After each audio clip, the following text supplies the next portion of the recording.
1986లో Russian కోస్ట్‌కి దగ్గర black సీలో 2 పెద్ద నౌకలు ఒకదానితో ఒకటి ఢీకొని, దాంట్లో ఉన్నటువంటి వందల మంది ప్రయాణికులు, నావికుల మరణానికి కారణమయ్యాయి.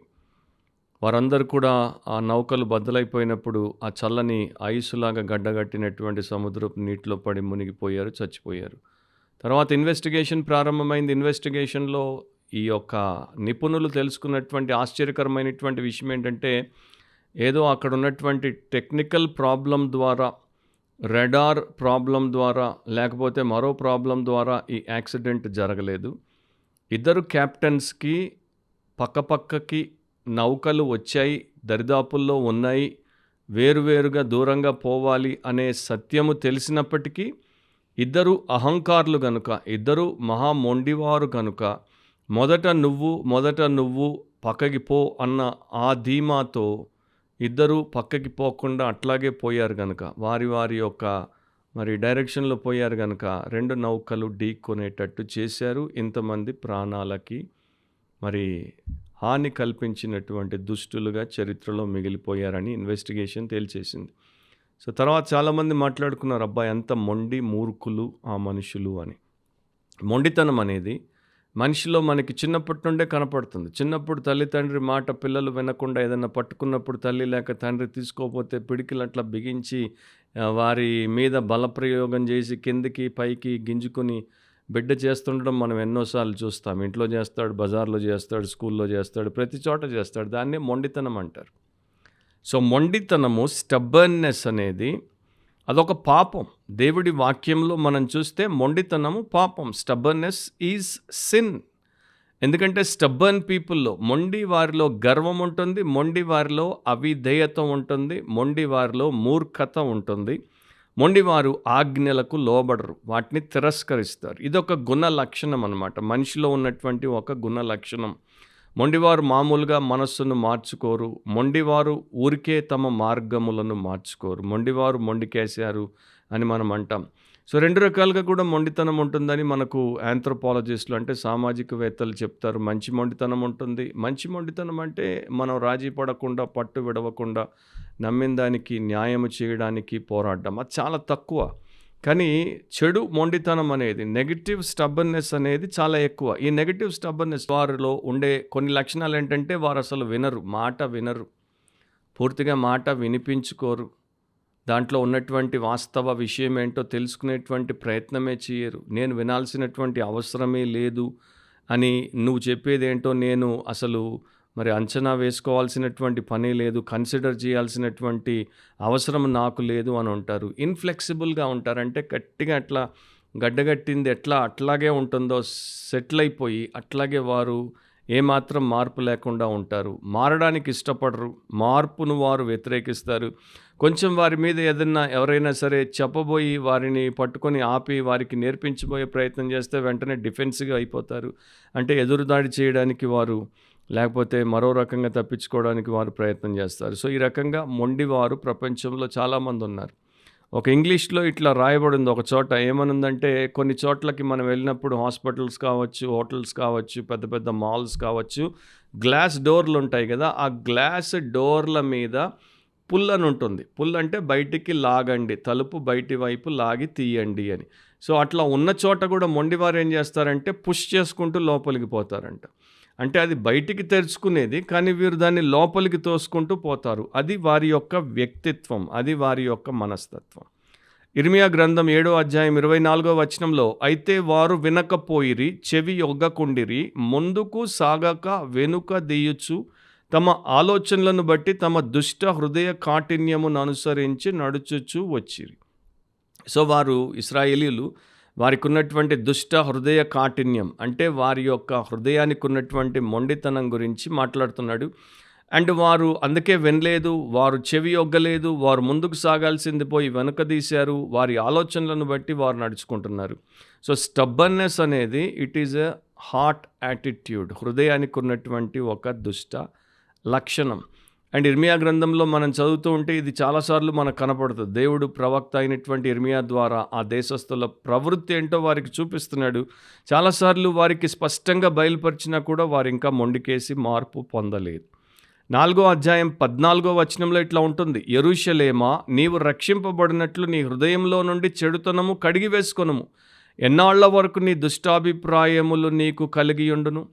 మనం కూడా చూస్తుంటాం, సువార్త చెప్పినప్పుడు, సాక్ష్యం ఇచ్చినప్పుడు, కరపత్రం ఇచ్చినప్పుడు, సంఘానికి తెచ్చినప్పుడు కొంతమంది మొండికేసి మార్పు చెందకుండా ఉంటారు. వారి యొక్క హృదయంలో మరి చెడుతనం అనేది అట్లాగే పెట్టుకున్నారు. వారు దుష్ట అభిప్రాయములు కలిగి మార్చుకోవడానికి ఇష్టపడరు. వారు ముందుకు రావడానికి ఇష్టపడరు. వారు వెనక్కి పోవడానికే ఇష్టపడతారు. 3:17 ఇర్మీయా గ్రంథంలోనే, ఆ కాలమున యెహోవా యొక్క సింహాసనమని యెరూషలేమునకు పేరు పెట్టెదరు. జనములన్నీయు తమ దుష్ట మనసులో పుట్టు మూర్ఖత్వము చొప్పున నడుచుకొనక యెహోవా నామమును బట్టి యెరూషలేమునకు గుంపులుగా కూడి వచ్చెదరు.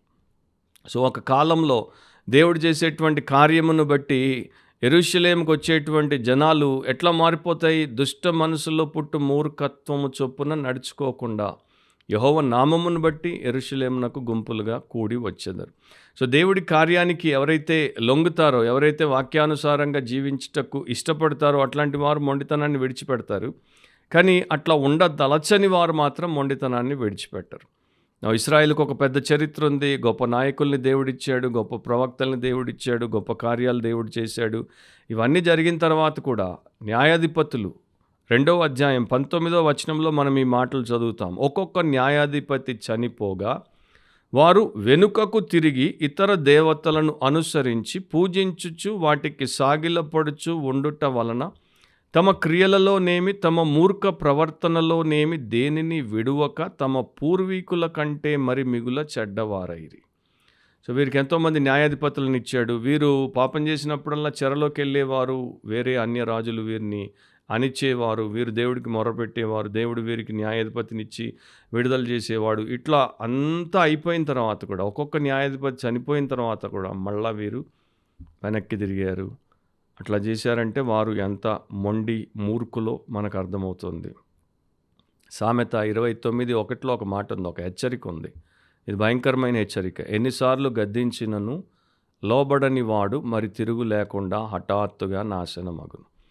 సో దేవుడు అవకాశాలు ఇస్తాడు. ఒకసారి, 2 సార్లు, 3 సార్లు, ఎన్నిసార్లు ఆయన ఎంత అనుకుంటే అంత ఇస్తాడు. కానీ ఎన్నిసార్లు గద్దించినా లోబడని వాడు ఎవడు అంటే పరమ మొండి వాడు మరి తిరిగి లేకుండా హఠాత్తుగా నాశనం అయిపోతాడు.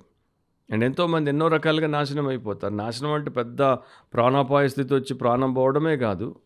వాడు ఈ లోకంలో బాగానే ఉండొచ్చు, అన్నీ వాడికి ఉండొచ్చు, కానీ నిత్య నాశనానికి వాడు అప్పగించేసుకున్నాడు. వాడికి ఎన్నడూ నిరీక్షణ లేనటువంటి నిత్య నరకానికి వాడు పంపించబడితే ఇక 70 ఏళ్ళు 80 ఏళ్ళు తర్వాత అంతము లేని కాలం వాడు సర్వనాశనం అయిపోతాడు. సో అనేక రకాలుగా మనిషి నాశనం అయిపోతాడు.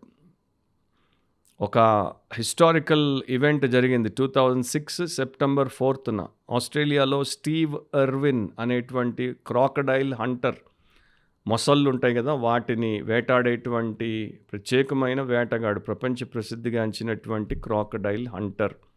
సో గ్రేట్ బ్యారియర్ రీఫ్ దగ్గర వైల్డ్ లైఫ్ ఫిల్మింగ్ చేస్తున్నారు ఆయన బృందం. ఆయన మరి ఒక టీవీ ప్రోగ్రాం కూడా నడిపించేవాడు. ఆ టీవీ ప్రోగ్రాం కొరకు ఓషియన్స్ డెడ్లియెస్ట్ అనే సిరీస్లో ఆ యొక్క మహాసముద్రం యొక్క గర్భంలోనికి పోయి అవన్నీ కూడా వారు చిత్రీకరించి చూపించేవారు, అక్కడున్న ఆ యొక్క జలచరాలన్నింటినీ కూడా. సో ఈయన మొసళ్ళను పట్టడం, మొసళ్ళతో ఆట ఆడడంలో ఈయన నిపుణుడు. 14 ఏళ్ళు అట్లా చేశాడు. వాటిని రికార్డ్ చేసి టీవీలో వేశారు కూడా. ఆ టైంలో ఎన్నో ప్రమాదాలు ఎదుర్కొన్నాడు.